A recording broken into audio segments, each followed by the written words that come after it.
These protesters are confusing self-driving cars with traffic cones. A San Francisco anti-car activism group called Safe Streets Rebel is undergoing their Week of Cone protest. Apparently, you can completely incapacitate the self-driving taxis in the area by placing a traffic cone on the hood of the car, which causes no damage to the vehicle, but a big headache to the companies that own them. That clip you just heard, that was a video clip of a traffic cone being placed on the hood of a Waymo robo-taxi in San Francisco. It's a simple act of civil disobedience, but it's part of something much bigger happening across North America.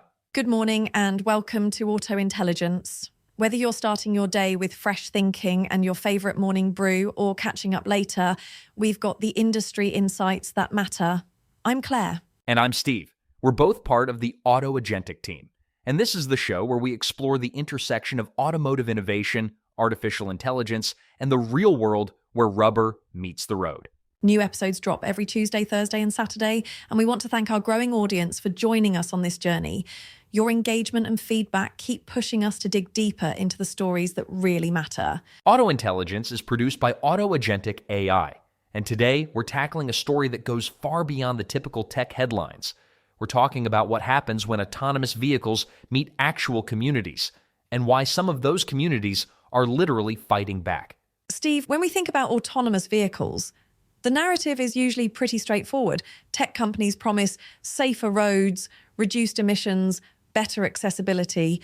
But there's another story unfolding on the streets of Santa Monica, San Francisco, and cities across the continent. Exactly, and it's not just about technology adoption curves or market penetration rates. We're seeing organized resistance, labor disruption, privacy concerns, and environmental questions that challenge the entire premise of how we're rolling out this technology. So let's start where the rubber literally meets the road, or in this case, where the traffic cone meets the hood. Steve, tell me about Santa Monica. Right, so Santa Monica became an unexpected battleground last year when Waymo deployed its 56 vehicle fleet there. But here's the thing. It wasn't the driving that upset residents. It was the beeping. The beeping? California state regulation requires electric vehicles to emit warning sounds when reversing or maneuvering in tight spaces. So these Waymo vehicles are constantly beeping, backing out of charging spots, navigating around each other, heading out for early morning pickups, returning late at night to charge. And I imagine when you've got 56 vehicles doing this around the clock.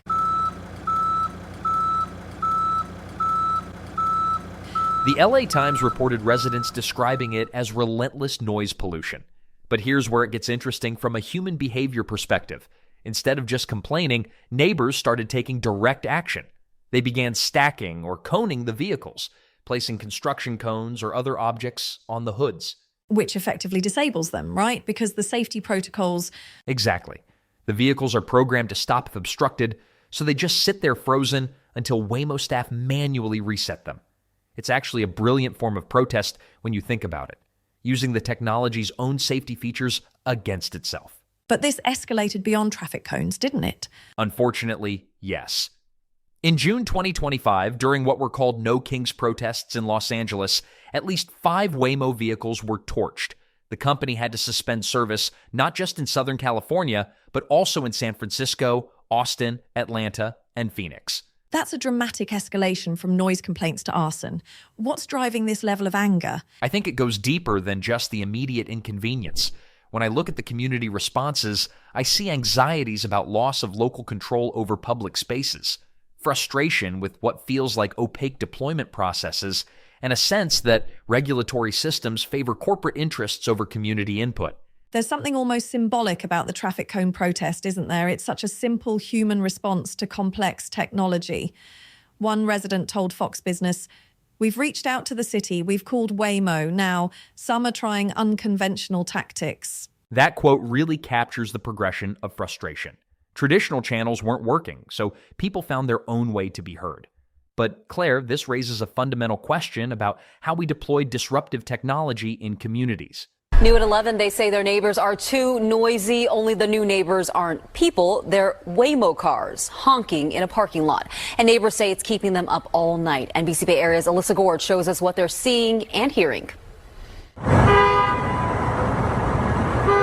That sound of honking is waking up neighbors lately in this South of Market neighborhood. I get woken up at, 4 o'clock in the morning, and I look down and I'm convinced now it is coming from the Waymos. Neighbors shared videos of driverless Waymo cars filing into the lot and backing into spots, which appears to trigger honking from the other Waymos.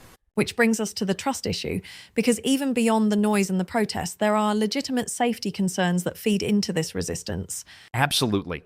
Despite industry claims about superior safety records, we've seen some high-profile incidents that stick in people's minds. In San Francisco, a driverless car drove into wet concrete at a paving project. Another blocked a fire truck trying to back into a station. And there was that fatal collision in Arizona with a Waymo vehicle and a pedestrian. Right. Now, statistically, these incidents are rare relative to the millions of miles these vehicles have logged. But from a human psychology perspective, that doesn't matter. People remember the dramatic failures, not the statistical successes. There's also this communication gap, isn't there? Human drivers rely on eye contact, hand gestures, subtle cues that autonomous vehicles simply can't interpret or provide. That's a crucial point. We've evolved these incredibly sophisticated nonverbal communication systems for navigating shared spaces. When that breaks down, you get confusion, hesitation, and what some researchers have found, autonomous vehicles being up to 8 times more likely to be involved in certain types of collisions because human drivers essentially bully them. Waymo's co-CEO Takedra Mawakana has acknowledged this challenge. She said, "We want the ride to be amazingly boring. People don't trust what they're not familiar with. That makes sense." I appreciate that honesty. But Claire, the trust issue extends beyond individual rides to much larger economic anxieties. We're talking about potential massive job displacement. Right. And this is where the human cost becomes really stark. RethinkX estimates that up to 5 million jobs could be lost in the US alone. 3.5 million truck drivers, almost all taxi drivers. When we say 5 million jobs, it's easy for that to become just a statistic. But let's make it real. Think about a truck driver on I-80. His entire career, his mortgage, his identity is tied to that rig. The efficiency of an autonomous truck is a direct threat to his entire world. And globally, the 2025 Future of Jobs report found that 92 million roles could be displaced by 2030 due to AI and automation, though it also forecasts a net gain of 78 million new jobs in other sectors. But that transition isn't going to be smooth, is it? Displaced workers may not have the skills or geographic flexibility to move into new positions. The American Truck Association, representing millions of U.S. truck drivers, is already warning about mass unemployment and calling for just transition policies. This is where I think the industry narrative often falls short.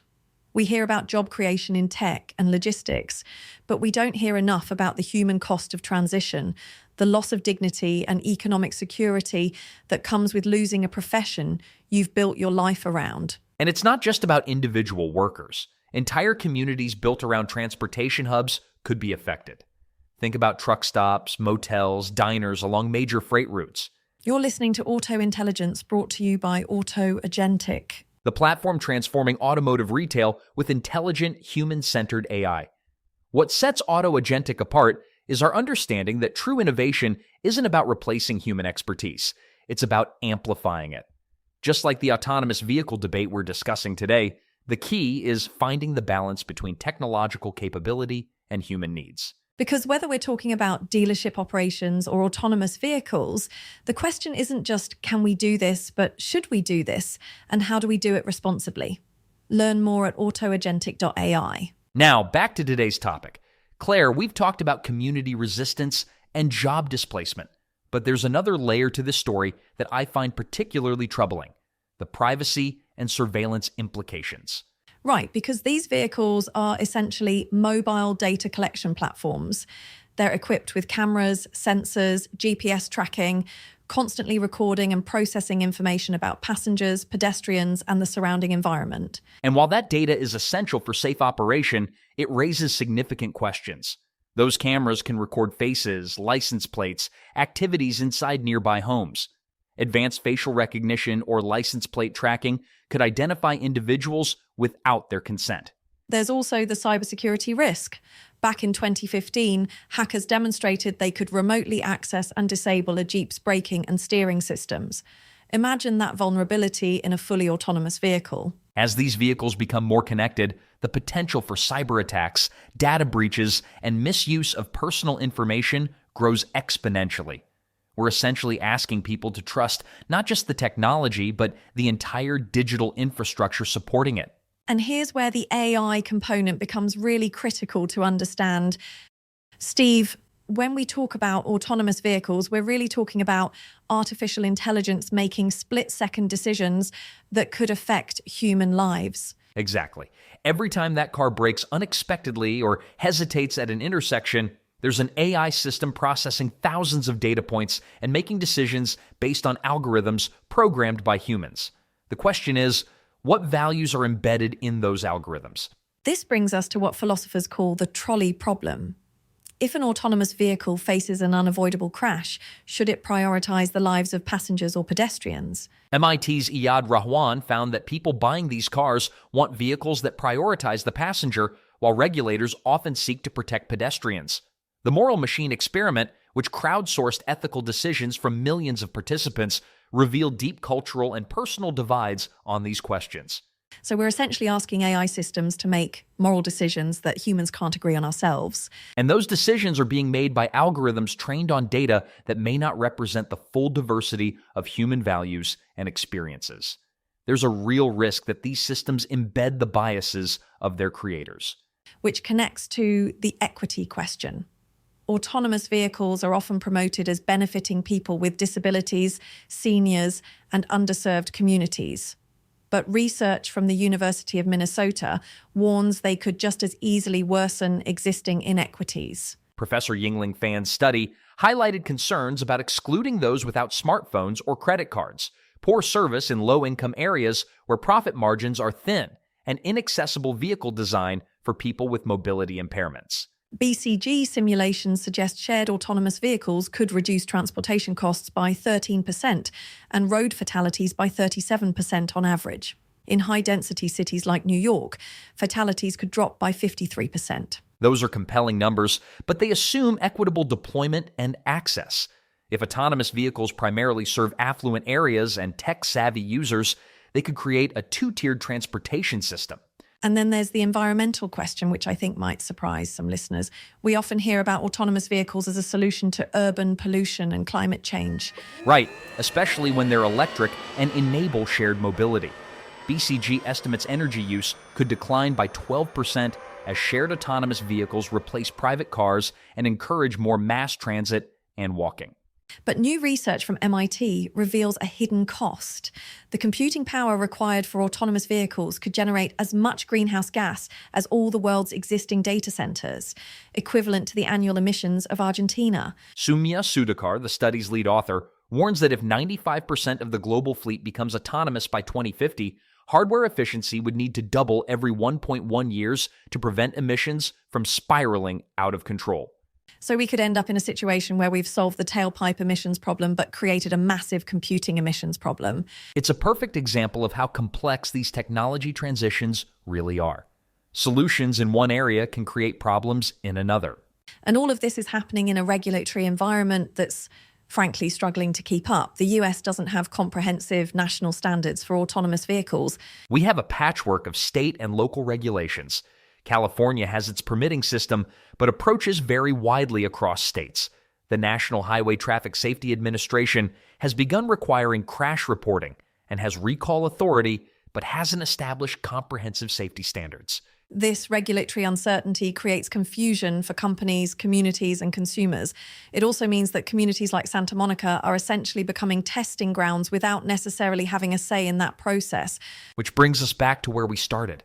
The human response to feeling like they don't have control over changes happening in their neighborhoods. So where does this leave us? The industry leaders seem to be acknowledging some of these challenges. Waymo's Tekedra Mawakana emphasizes humility and collaboration, saying, this transportation revolution is not going to be seeded by one company or stakeholder in the ecosystem. We have to be humble enough to know we don't have all the answers. I think that's the right tone, but it needs to be backed up with action. Tesla's Elon Musk has promised full self-driving capabilities, but the system remains in beta and requires driver supervision. There's still a gap between the promises and the reality. And the economics are still challenging.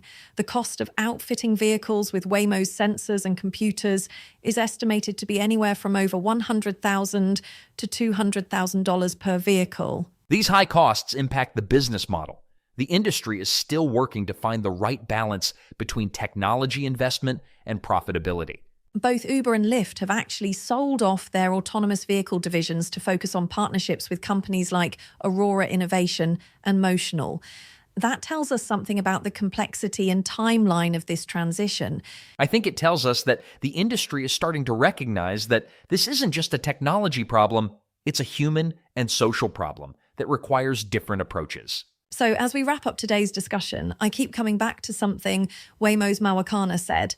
People don't trust what they're not familiar with. We see people take their first ride and they go from a skeptic naturally to a fan because the ride in some ways is not very exciting, and we don't want the ride to be exciting. But excitement or anxiety remains for many who see their livelihoods, neighborhoods, or privacy at risk. The challenge isn't just making the technology work, it's making it work for everyone. And that requires what we might call a human-centered approach. Engaging communities early and transparently in planning and deployment, designing services for inclusivity, safety, and minimal disruption, anticipating and mitigating job losses through retraining and support, prioritizing privacy, cybersecurity, and equitable access, ensuring that autonomous vehicle benefits don't come at the expense of livable neighborhoods and social justice. Because ultimately, this isn't a simple story of progress or peril. It's a negotiation between innovation and tradition, efficiency and equity, corporate ambition, and community well-being. The events in Santa Monica, San Francisco, and beyond show us that the human impacts of autonomous vehicles extend far beyond riders and subscription services. The technology may be autonomous, but the decisions about how we deploy it are still very much human decisions. And those decisions will determine whether we're building a future that serves the technology or one where the technology truly serves us. For Auto Intelligence, I'm Steve. And I'm Claire. We'd like to thank our colleague and producer, Barry Hillier. This episode was produced by the team at Auto Agentic. Learn more at autoagentic.ai. Keep questioning, keep learning, and remember, the most important innovations are the ones that make life better for real people.